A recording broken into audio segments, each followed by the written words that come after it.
Hello，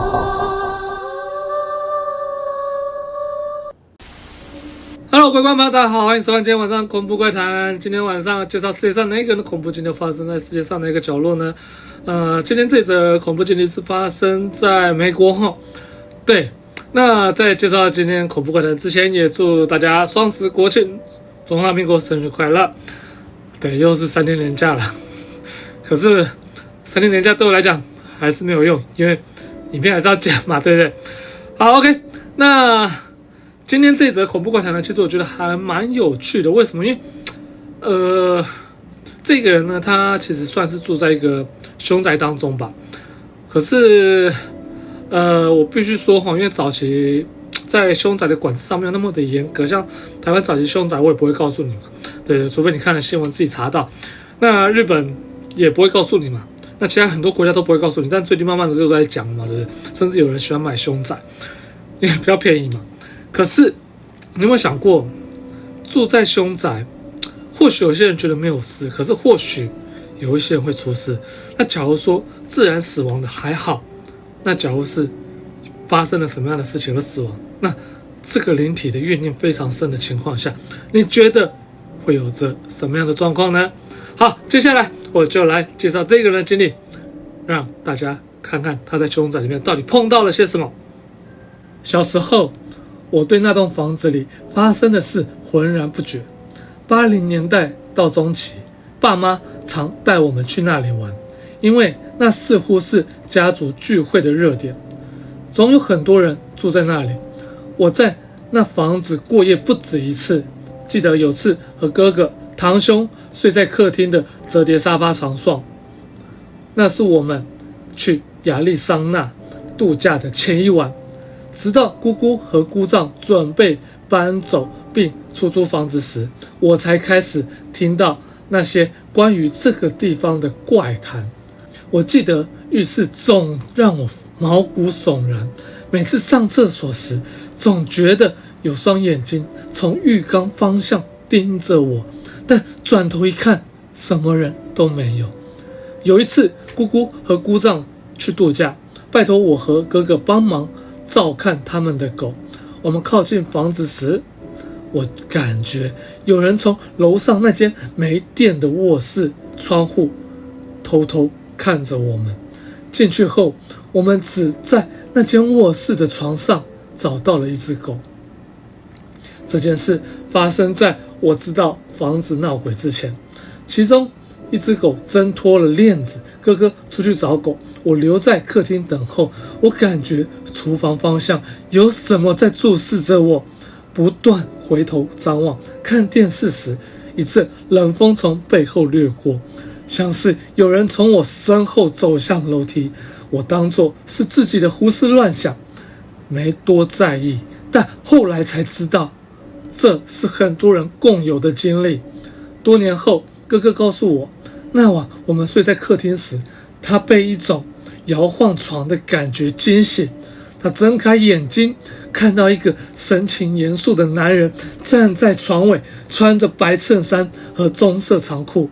哥哥看见他时，那个男人挺直身子，转向走进厨房中。厨房水槽上方有盏灯，洒下微光。哥哥低声问堂兄是否也看到了。堂兄平静地说：哦，这种事常发生啊，好像这是家常便饭一样。我当时睡在他们中间，毫无知觉。哥哥看着那个男人径直走向空中，就在原本楼梯的位置，仿佛踏着不存在的阶梯上了楼。哥哥还说，那晚我半夜起来上厕所，撞见了那个臭名昭彰的紫衣女。他说我被吓坏了，但我完全不记得这件事。我记得那晚，但那些细节全无印象。姑姑和姑丈大约在1990年搬走，他们把房子租出去，后来卖掉了。我听说新屋主承认发生过怪事，但不愿多谈。从那时起，我对这房子着了迷，几乎每次家族聚会，总有人会提到这房子的另一个故事。似乎许多人都会把自己的经历藏在心里，直到有人开口，然后故事就像开闸的洪水般涌出。我的亲身经历相对温和，至少是我记得那些哥哥说我见过鬼的事，我完全没有印象，所以无法确定是否真的发生过。我确实感觉在那房子的某些记忆像是被抹去一般，而且从那段时间开始，我童年时期开始有莫名的焦虑，找不到原因。我可以肯定的是，多年来我的梦境常被那房子给缠绕着。梦里我独自一个人在房子里，清楚知道他在那里等我，楼上是他的地盘。我知道当时我们经历某些创伤时，如果严重到某种程度，大脑会自动封锁记忆吧。这只是猜测，我没有真实凭据，但总觉得有那么一点道理。我试图寻找答案，图书馆的记录毫无帮助，甚至我那位常为历史学会投稿的堂兄也找不到任何的线索。我只知道这房子建于1895年，我联系了现史学家，他当时在写一本关于我成长地区未解凶案的书，我以为他会感兴趣。他尽力的调查，告诉我这房子在20世纪初属于一位妇人，他将其出租。他列出了一些曾住在那里女性的名字，试图找出那位神秘女子的身份，但发现这些人都搬走并死于他处，没找到房子里发生过任何事件的证据。他推测在那个年代，若发生凶案之类的事情可能被掩盖，因为那位富有的屋主绝对不希望自己的名字与丑闻扯上关系。那位女子的服装像是20年代或30年代的样式，但早期租户的身份难以追踪。我甚至咨询了一位灵媒，他说有个女人在浴缸里溺死了自己的孩子，若有人在房子下挖掘，可能会找到些什么。如果这是真的，难怪浴室让我如此的不安。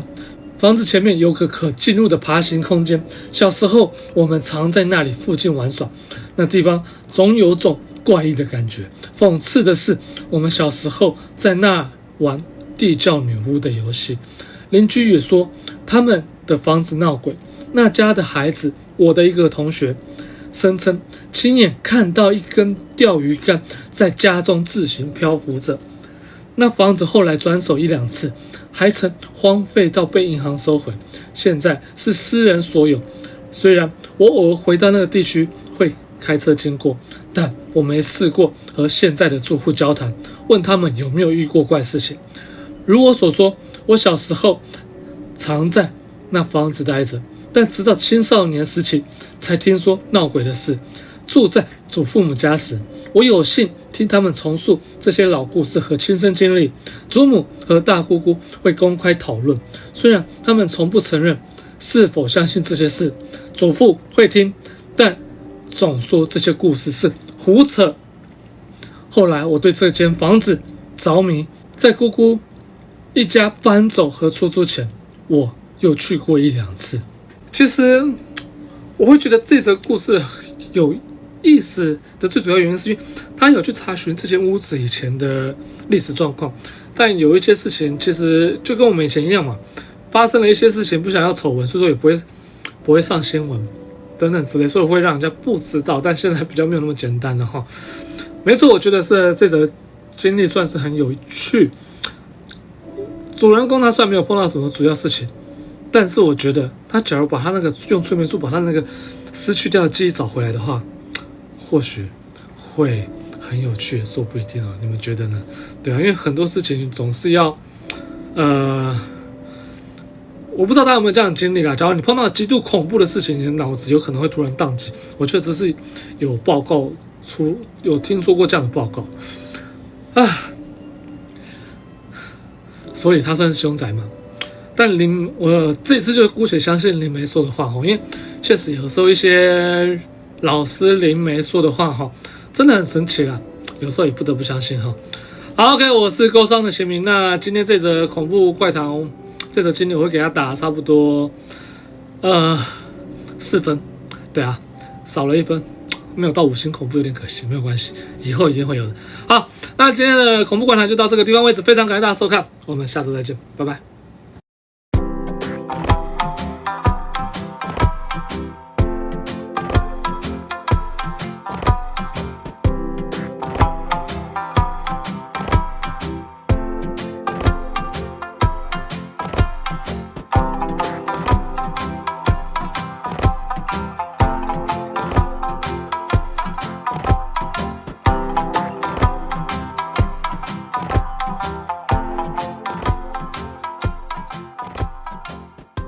이어서서